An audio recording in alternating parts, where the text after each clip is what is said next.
Hey, how's it going? I'd like to talk to you about relationships and dating. This video is for both guys and girls, but at the same time, I want you to know that I'm not putting you down in any way. These are things that I'm guilty of as well, but I feel like we have adopted society's view on what relationships and dating is, and because of that, that's why many of our relationships fail and are doomed to fail from day one. So I'm hoping that this video will be inspirational and educational and kind of get us back on track of what relationships and dating really is and or what it should be. Again, I'm not trying to put you down. These are things that I'm guilty of and things that I've had to learn, through my experiences of dating as well. And before I get started, let's focus on the guys because our attention span is so short. Women, all right, I'll make this analogy. Women are more like rocket ships when it comes to their attention span. They can just keep going and going and going as long as they're interested. Guys, we're more like bottle rockets. It's like, I'm done. Like, I'm out. I can't focus anymore. Like, I'm done. So, because of that, I'm going to focus on y'all first. Guys, there's three very important things before we get into this that I want you to understand. And it all comes from Genesis chapter 2. Genesis chapter 2, verse 7, it tells us that God created man before woman. And because we were created first, we are meant to be leaders. Not in a bossy way where we're going to sit on our lazy boy recliners and just bark out orders, but in the sense that we're going to lead her in emotional security, purity, and more importantly, closer to Christ. Um, Furthermore, guys, if you ever want to be a leader in your relationship, then you had better learn to lead her.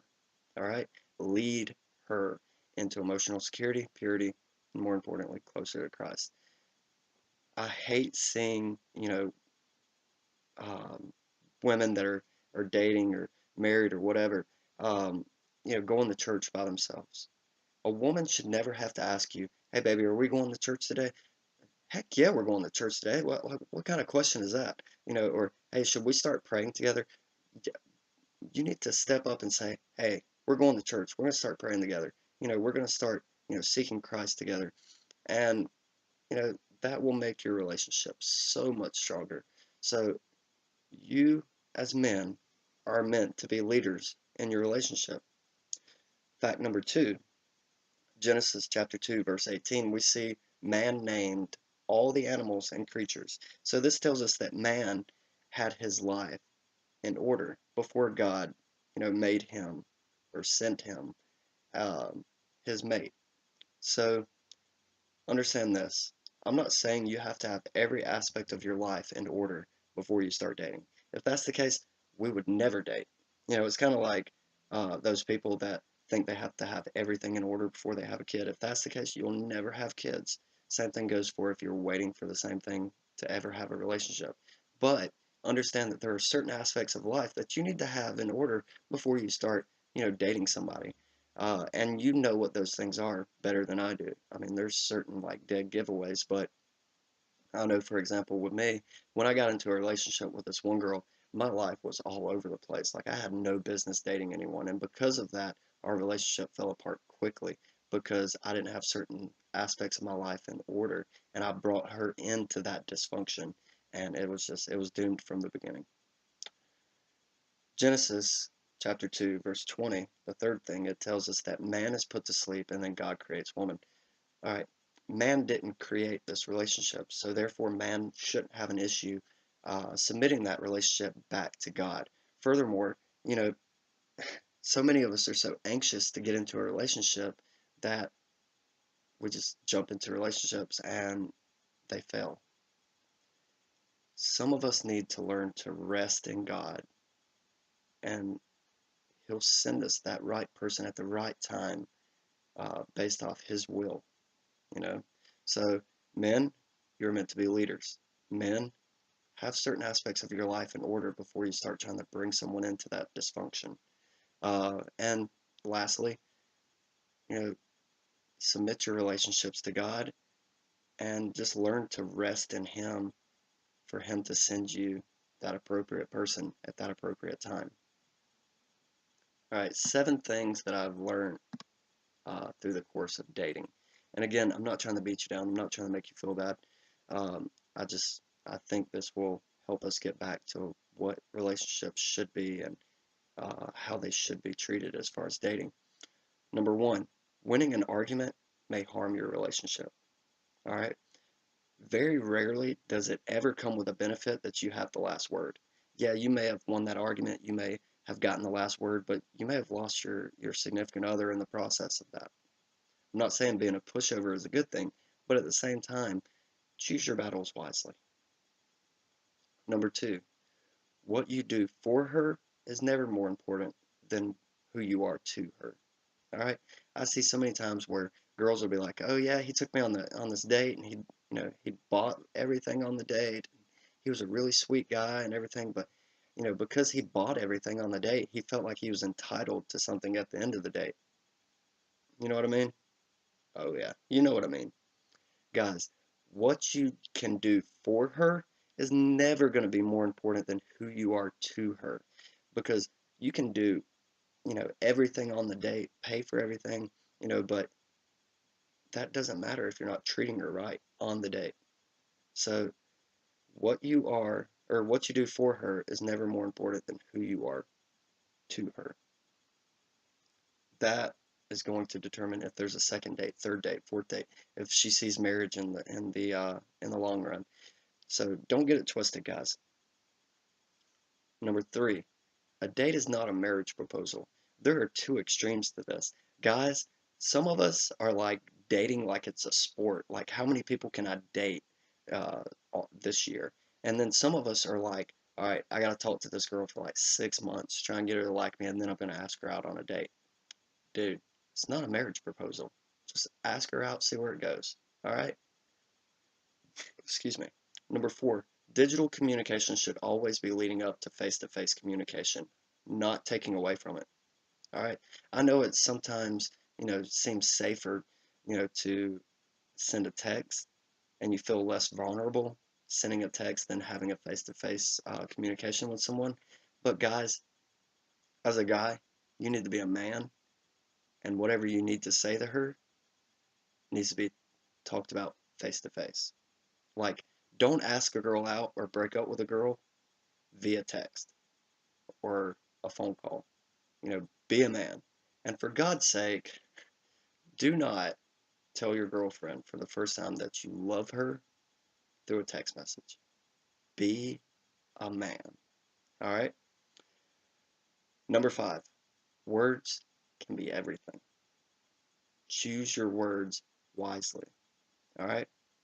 Because women, what you don't know is they harness that and they'll hold on to those words for months.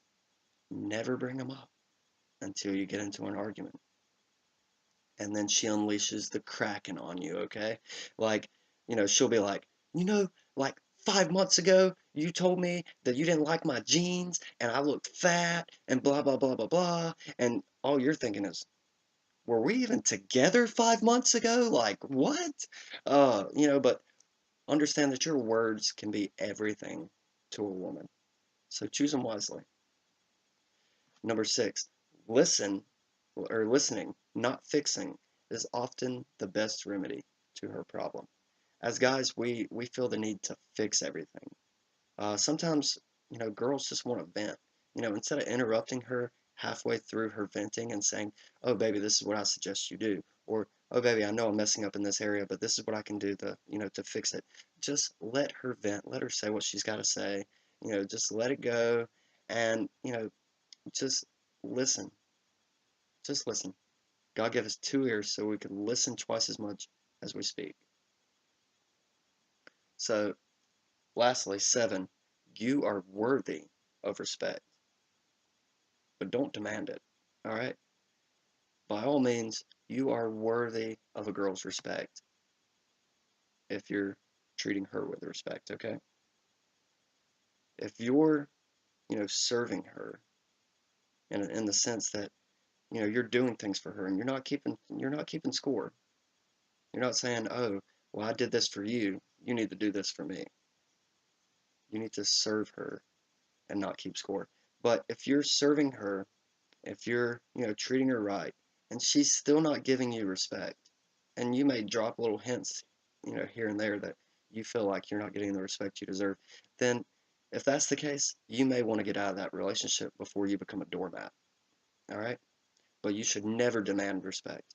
Jesus is a perfect example of this. Jesus came down from heaven to be on earth, and he deserved all respect, but he never demanded it. He didn't walk up to the disciples and say, "Shut up and follow me." No, he served people and they followed him and they showed him the respect that he deserved for the most part.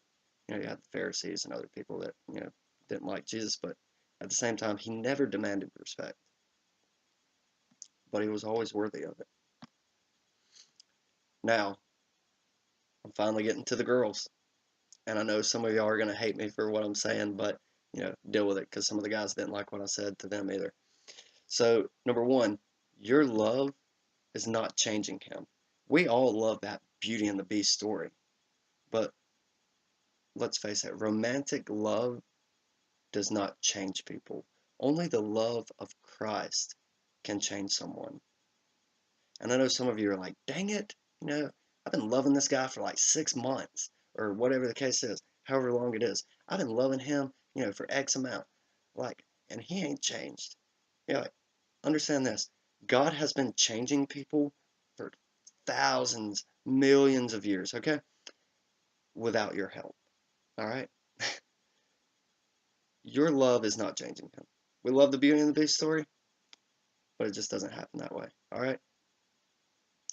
So, let's move on to two, because I could talk about number one all day long, but let's move on. Number two, men want to feel needed. Don't get me wrong. We love an independent woman. We love women that can take care of themselves, and we don't have to feel like we're their dad or whatever. But at the same time, we want to feel needed in some sense. You know, let us do certain stuff for you that you know makes us feel like you need us. And it can be little things like let the guy change your oil, let him pay for something, just something little that makes us feel needed because, we do love independent women, but at the same time, if you're so, independent and you're like, I don't need no man, like, that's fine. Like, you may be single for a long time then. Number three, nagging produces negative results. You know, we already have a mom. Like, we don't need you nagging at us too. Like, if all you do is nag your boyfriend, don't be surprised he's not taking you out on romantic dates. All right? Because I wouldn't want to take you out on a romantic date and have you nag me the whole time either. So, yeah, just stop with some of the nagging. Like, some things, yeah, they're justified. Some things, you just need to let it go. Number four, you deserve a lifetime commitment. You are more than the late night text or late night rendezvous. Some women feel like all their worth is in the back seat of a car in a dark parking lot, or you know, a late night booty call. You know what I mean? Like, simple as that. You deserve a lifetime commitment. And if the guy is, doesn't want to commit to you in any sense, then drop him because someone will, and someone does, see you as a lifetime commitment if given the chance. Number five, manipulation will sour your relationship quickly. If you're one of those girls that manipulates your boyfriend, you do that fake crying, you're like, oh, if you love me, you do this for me, or, whatever, like, that is going to sour your relationship very quickly. You know, don't manipulate us. Like, just don't. All right? The whole fake crying, oh, you love me, you do this, or if you, if you, do this, I'll love you more. You know, no, that's not the way it's going to work. You're going to sour that relationship quickly. Number six, men are not mind readers. All right? Quit getting mad at us and then getting mad on top of that because we don't know why you're mad at us. If you're mad at us, let us know. Let us know what we did wrong. We're not mind readers.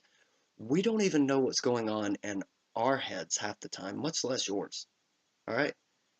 We can't read your mind. So just let us know when you're upset and what you're upset about. Number 7, he is not your last chance. So many women are staying in relationships that are physically, emotionally, or mentally abusive because they feel like that guy is their last chance, but he's not. All right? If you're in an abusive relationship, get out. He's not your last chance. It don't matter if you've been with him for years. It don't matter what the circumstance is. He is not your last chance. All right. Last thing I want to touch base on is the key to happiness is finding the one, that elusive one that we're all looking for, that that one person that we're going to love forever, we're going to marry, and everything else. Um, you know, but there's a lot of times, does the one exist? Like I've been looking my whole life, like I don't even think she exists. You know, I think that my one has been like hit by a bus or something, and I'm never gonna meet her. You know, but understand this: there is the one, and that one is Jesus Christ. Your significant other is number two, and it's very important that you don't get those two confused. Jesus is one, your significant other is two. All right? Finding the one to find happiness is finding Jesus Christ. So, come on. All right. And I know I said that was the last thing, but I got a story to share with you. When I was in middle school, I was at this youth conference, and this speaker got up and he had this beautiful rose, and he was like, "Look at this rose, look at this rose. Isn't it beautiful? Like, I know everybody in here wants this rose." And, there's like maybe 200 of us, in the auditorium. And he gives the rose to the first kid. And he's like, "Now, I want you to sniff the rose. I want you to smell it, feel the petals, and then pass it to the next person and the next person and the next person." And he continues his lesson and he begins to speak about abstinence and purity and not having sex before marriage and all this other stuff. And, at the end, he goes, where's the rose?" And the rose gets brought back up to him. And at this point, it's been through all the hands of like these middle school kids. And he holds the rose up, and the petals are falling off, and the stem's broken. And I think someone put an M&M in it. Like, it's crazy. But he's like, "Look at this rose now. Look at this rose. Now, who would want this now? After it's been through the hands of so many people, and and it's just not as pretty and it's not as beautiful, and who would ever want this now?" And looking back, like I get the analogy that he was trying to make, but that's not even the gospel. Like if I knew what I do today, I wish I would have been like, Jesus. Yeah, Jesus wants the rose. Like, because it's still valuable, it still has worth. Let me tell you something. You are not so broken and beaten down and used up that God doesn't still want you. And I know many of you have been fed these lies from the devil that, you know, you've been with so many people, or you've been raped, molested, abused, like whatever the case is. And, the devil's whispering in your ear, no, nobody's going to want you now, especially not some, good Christian guy. There ain't no ways, and some good Christian guy's going to want you, or some good Christian girl's going to want you after you've been through the hands of so many people and all this has happened to you, and you're no longer some beautiful rose. But that is a lie. All right, that is a lie. Jesus wants you, and He'll send you someone that wants you as well. Like, and I wholeheartedly believe that, because if it's not true for you, then it's not true for me. Jesus wants you. You still are valuable. You still have worth. And someone else will see your value and worth.